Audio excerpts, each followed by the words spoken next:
Have you ever felt, in a single breath, that the people who are supposed to love you without question see your child as less than theirs? That's exactly what hit me the morning I learned my 8-year-old son wasn't welcome at Christmas. I never imagined I'd be a widower at 34, yet there I was, sitting at the kitchen table at 7 in the morning, helping Alex get ready for school, forcing down the tears whenever he wasn't looking. The accident still hangs over us like a permanent shadow. 8 months on, some days it feels like it just happened, and other days it feels like it will never fade. Those first months were a blur, endless paperwork, sleepless nights, and grief that sat heavy on my chest like a weight. I don't know how I would have managed without Lisa and Greg, my in-laws. They've been more than generous. They've been my lifeline. Picking Alex up from school without being asked. Staying late to help with homework. Never expecting anything in return. They treated us like their own. If only my parents had ever done the same. My mother and father always made it clear. Veronica, my older sister, was the star of the family. That favoritism didn't end with us as kids. It extended to her children, too. Just last weekend, Alex, curious as always, had pointed at their antique grandfather clock. "How does it work inside?" he asked wide-eyed. My mother rolled her eyes. "Can't you keep him under control?" My father sighed, shoving his laptop toward him.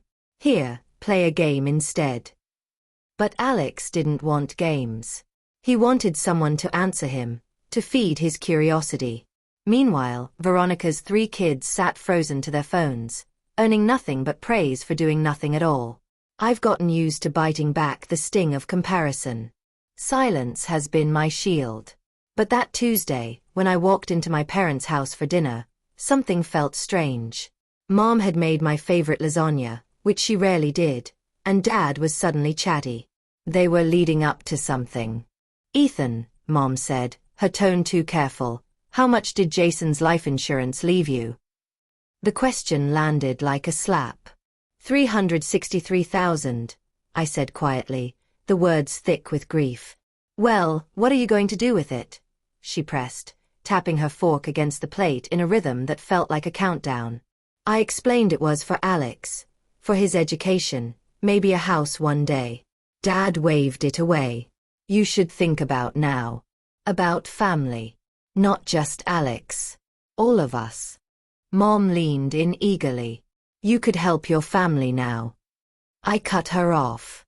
"I'm not talking about money anymore." Dinner ended in heavy silence. I thought that was it. But a week later, Mom called, her voice syrup-sweet. "Family dinner this Sunday. Veronica will be there too. You have to come." Something in her tone unsettled me, but I agreed. Sunday came, and what I walked into felt unreal. Veronica's kids were tearing through the living room, cookies in their hands, laughter filling the house. And Alex, he hadn't even been invited. My heart dropped. This wasn't some adult-only gathering. This was a family celebration where my son had been excluded. I found my mother in the kitchen, arranging cookies. "Mom," I said, calm but low. "You told me this was an adult-only party. Then why are Veronica's kids here, but Alex isn't?" "They know how to behave," she said vaguely. "Alex is polite, thoughtful, endlessly curious.